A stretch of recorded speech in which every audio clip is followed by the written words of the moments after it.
Welcome to Networking RX, a podcast devoted to helping business professionals like you enhance your networking skills in order to become more proficient giving and receiving quality business referrals and improving the overall quality of your life and the lives of those around you. The Networking RX podcast is a production of AmSpirit Business Connections, an organization whose mission is to empower business success through networking. Back in 2013, I was part of a mastermind group. And in that mastermind group, we were taking different books and we would read the books and we would read a couple chapters at a time and discuss. We met every Monday morning. Part of the reason I exited out of there was to start my podcast. But back in 2013, one of the books that we picked was a book by Dr. Adam Grant called Give and Take. For those who are in the listening to the audio version of this, you're not seeing this. But I'm holding up a copy of Adam Grant's book. Very insightful book for networking. I thought it was great. It was one of those books that I read a couple times. Actually outlined it. I've got all these little highlights in here and didn't really know what to do with all the highlights. So I went through and took a weekend and I typed them up, and it's just great reference material for me from time to time. And I will pick it up and get lots of ideas for my podcasts and programs that I do.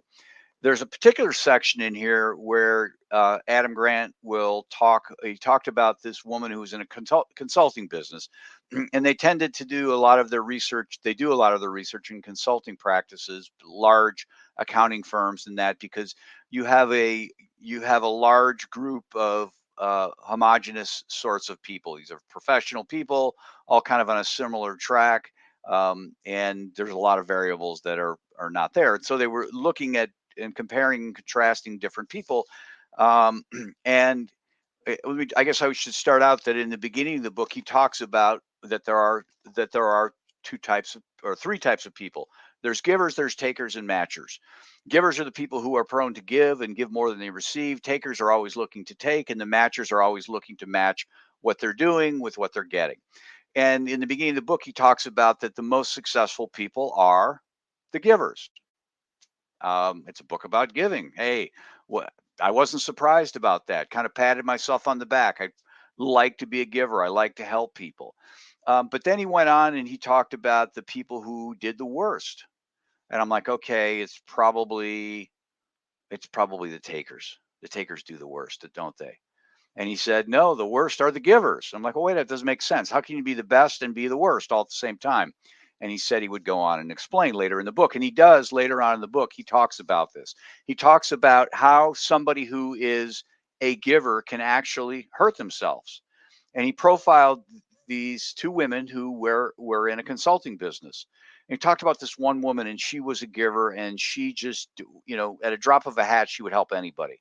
And as I'm reading this narrative, it's like, okay, this, this person's got to be, this has got to have a happy ending. She's just she's so selfless with her time. This is just amazing. And it turned out that she wasn't, and that it really hurt her because she was giving to a fault. Being selfless really hurt her, if you will.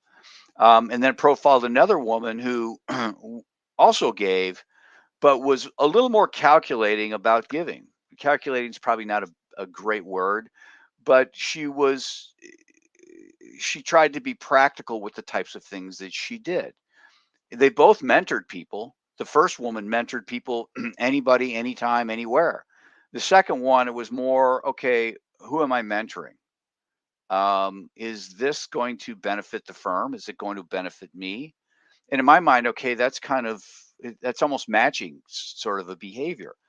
And Adam Grant goes on to say, no, what that is he terms that being otherish. And what otherish is your willingness to give more than you receive, but keeping your own self-interest in mind, keeping what you need in mind.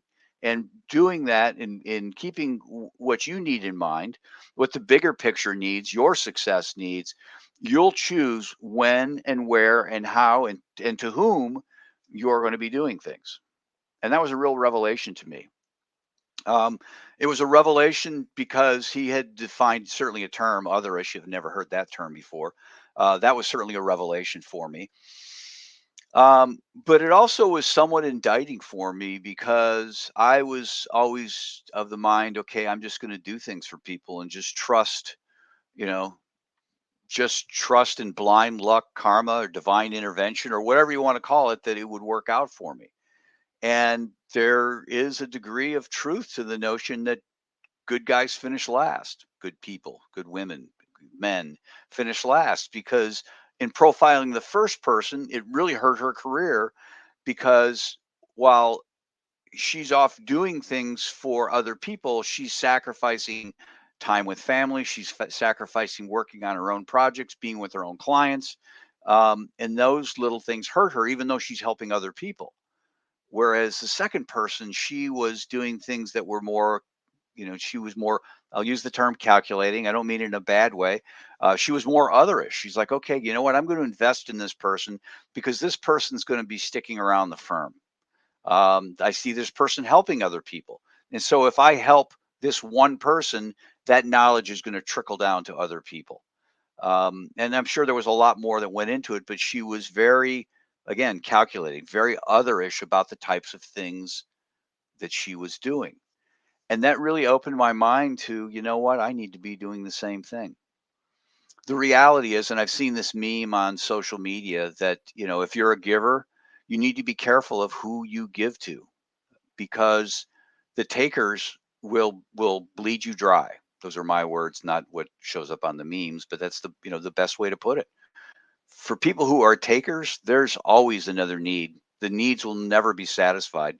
And they'll say thank you and they'll say how wonderful you are and all those things, but they won't necessarily do anything for you.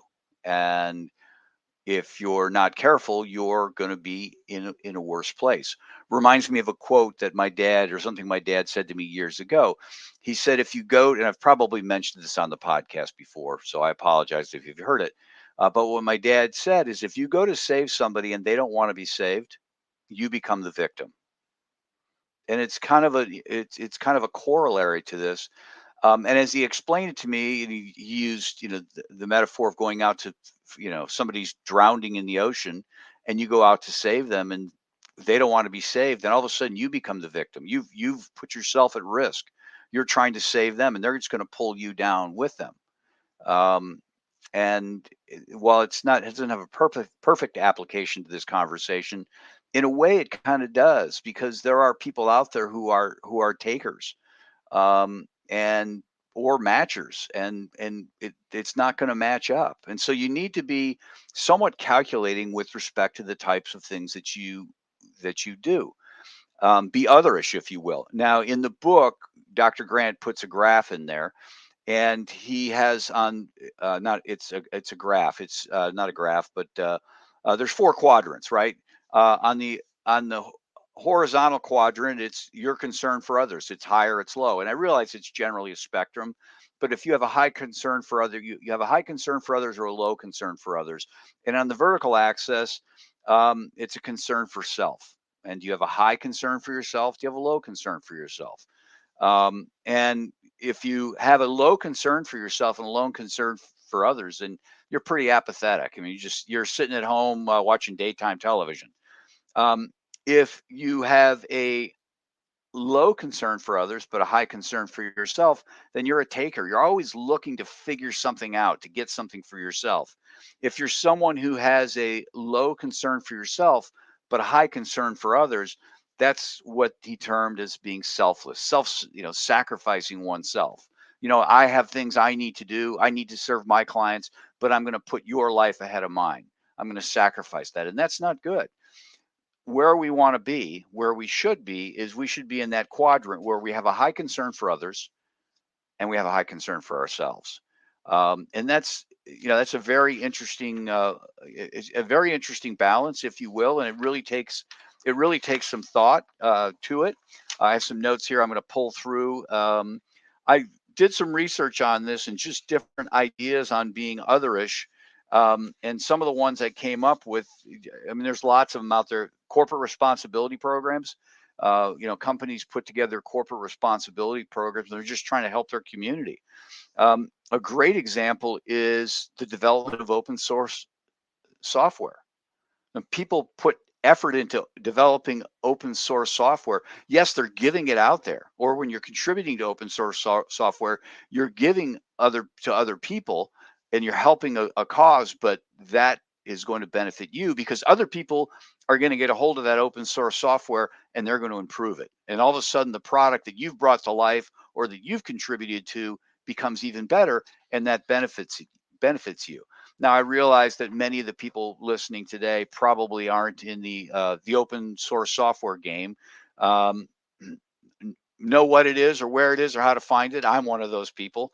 But in the small business community, many of us are in the small business community, ways of being otherish can be things like sourcing sourcing products locally. A restaurant, we're going to support the local community. Yeah, we can get a better price trucking it in from wherever else, but we're going to support the local community. An example, the employment end was Henry Ford. Henry Ford was of the mind, you know what, I'm going to pay my people a fair wage so they can afford a car.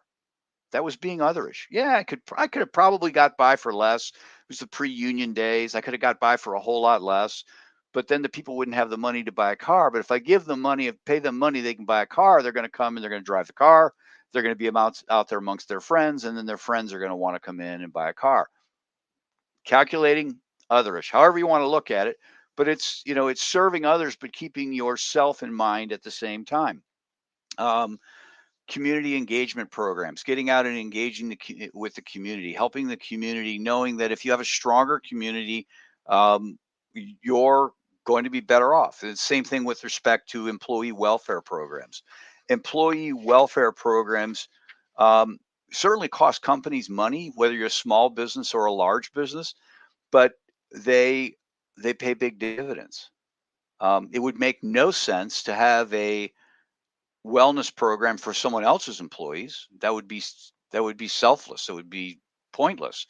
But having employee welfare programs, making sure that your employees are healthy, having on-site health care, daycare, whatever, costs companies money, but it's a great investment because it's really kind of it's keeping their personal interests in mind. Collaborating with other small businesses, helping other small businesses. There's a saying out there, a rising tide raises all ships. And if you can help the people around you, that's your contributing. But if you can help people around you in your community, help the community become stronger, helping other small businesses become stronger, ultimately that's going to come back on you. Along the same lines, and I kind of touched on this with respect to mentoring and sharing knowledge. I profiled the two women in this large consulting business. Mentoring other people and sharing your knowledge is certainly important. But you have to be careful who it's going into, who you're pouring into, who you're helping. Is it going to come back to you? And then along the same lines is networking with a purpose, having a purpose with respect to networking. There are tons of networking events out there. You could certainly on Zoom, you could get on Zoom. You could be at things all day.